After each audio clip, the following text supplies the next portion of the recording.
Okay, anyways, my phone ran out of storage and they cut the video off midway through, so I'm gonna have to try and there'll probably be like a weird gap in between the last video and this video, so ignore that. Whatever. Back on topic. What are we talking about? TED Talks, death, yes, all that. So yeah, that just kind of like gave me like a sense of like comfortability. Oh, we have data, we have evidence. These stories are kind of similar in what they're talking about. They see this light going down the tunnel. They see Jesus. They see something. Something's like after, whatever. And so that gave me comfortability till like maybe I got to like, I don't know, middle school, high school, and then I was just kind of like, I didn't think about it too much. I gotten older, the world was like less of a fantasy. Santa wasn't real anymore. Like just like little stuff like that kind of like, it makes you grow up. You're not afraid of the dark. You're not afraid of like monsters in your closet. And so like it just wasn't something that I was thinking about. And so then I kind of like, let's see, what was the next phase after that?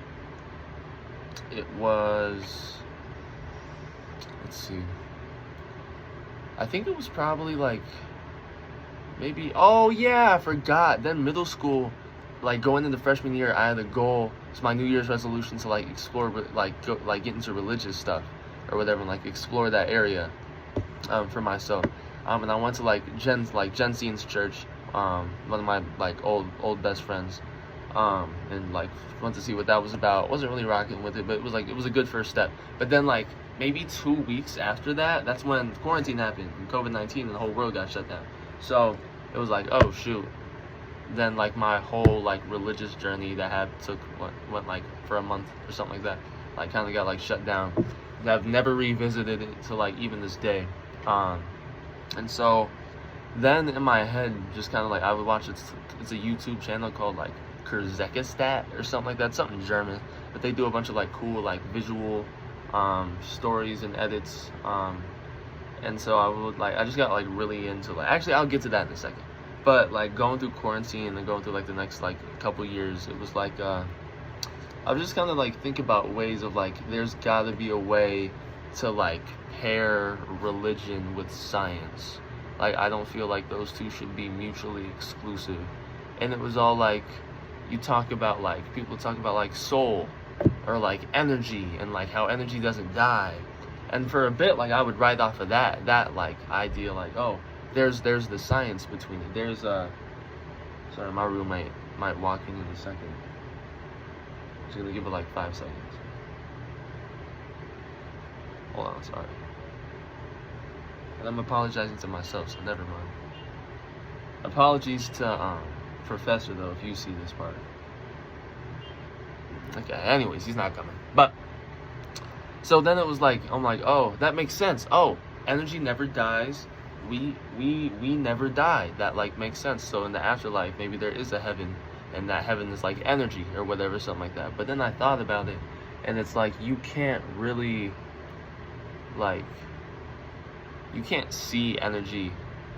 But I guess see, this is like introspection and like thinking for myself, and like this like helps me develop just like talking to the camera, talking to myself in the future. Like energy, like you can't see energy. People talk about energy like, oh, they're like, I think for me there's a difference between like potential and like kinetic energy, right? Like this water bottle has potential energy because if I knock it down and I give it force, and kinetic energy builds it up so like it falls over, whatever. Like people talk about soul, we have energy, right? But then that energy isn't like potential energy in like physics where like something like gets like acted on it or something like that. It's like an inherent like soul, and like you can't scientifically prove that a soul exists. So then I kind of like scratched that off. So that was kind of sad for a bit. I'm like, damn, I thought I was onto something for real. Damn, whatever.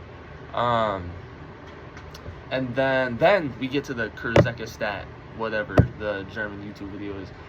They made like an animation called The Egg, and so basically, I don't remember like a whole lot of it, but actually yes I do, maybe I do.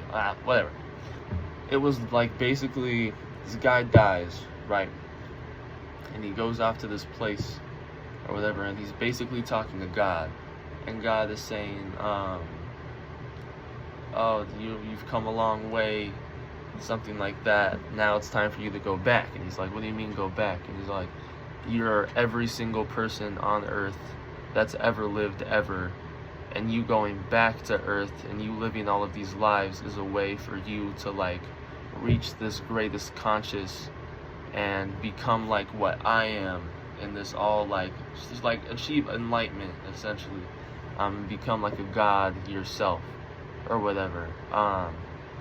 And something about that video was just like really like cool and like comforting, and I think like I saw a lot of parallels of like talking about like reincarnation with that or whatever, and so that made me think about like scientifically, if energy never dies, if matter's never destroyed technically, like then I guess that would make sense that we're every person that's ever lived ever and will ever live technically, if that makes sense, and therefore reincarnation would exist. And yeah, that just kind of made sense. So I kind of like ran off of like, and then in my head to be like, man, there's no way, Reese, your religious beliefs are based off of a 10-minute YouTube video that you just watched. No, so like I wouldn't like fully like commit to it or justify to that in my head, but that still sticks with me. I think that's a really cool concept, really cool video too. But anyways, then my next kind of like religious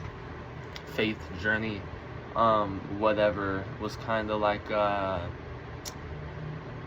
it kind of went through like junior year when my English class, we had shout out to Shamber, Shammy, we had like a philosophy unit or whatever, and I chose metaphysics, and I was talking about like, why are we here, what's the purpose of the universe. Sorry, my roommate might come in. Never mind. But like anyways, yeah, talking about the big like questions in life. What's the purpose of life? What happens after we die? Is there more than just self or whatever? And that just got me thinking about just like a lot of stuff. And it's like the reason why I love philosophy now. I love thinking about stuff like that. But essentially, I don't remember if it was something I read. It probably was. But it's kind of like something I had to like internalize for myself. Moe got back to me. If you don't remember, Reese, in this moment right now, you forgot to save your Google Drive documents onto that flash drive because you procrastinated and you had to wait 2 months for it. And now we're very mad at ourselves right now because that was like the whole be proactive Reese here in college now, and we just let that happen after 2 months. But Moe just texted you, so we're gonna see how that goes in the future.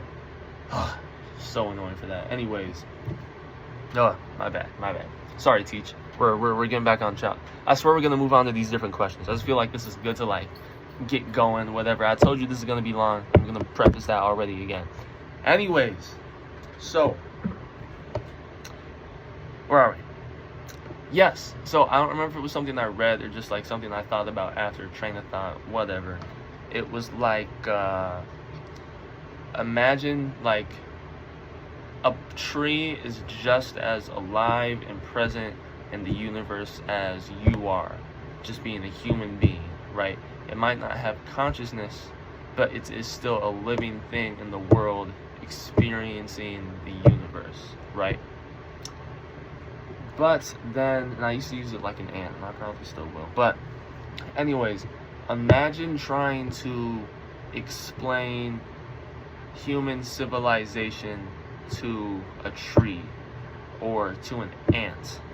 They don't have the like biology to like that would allow them to like physically comprehend or be able to see the universe, especially trees, when you talk about like how we experience the universe in the way that a tree does, right? So with that being said, imagine there's something else that has a different biology, or basically saying that we could be the tree for something else, or just like not even something else, but that like we shouldn't be ignorant and egotistical enough as human beings to say that our biology gives us the capability to interpret everything that the universe has to offer. like a tree can't see. It can't like see what to grab, where to go, where to grow. It feels that in a way that like we could never feel. But like it can't see the world like we see it. We can't see the world like how it sees it.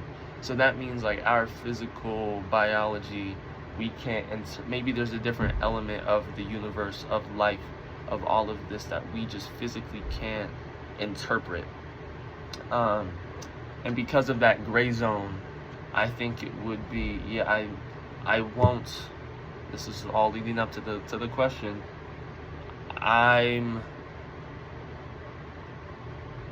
I don't think it's impossible or too far-fetched to say that there's something more than this life, or that maybe we go somewhere or something happens to us after we die that we're aware of, or maybe we become a part of something bigger when we die, and it takes us dying to realize that, or that there is a God or something like that, right?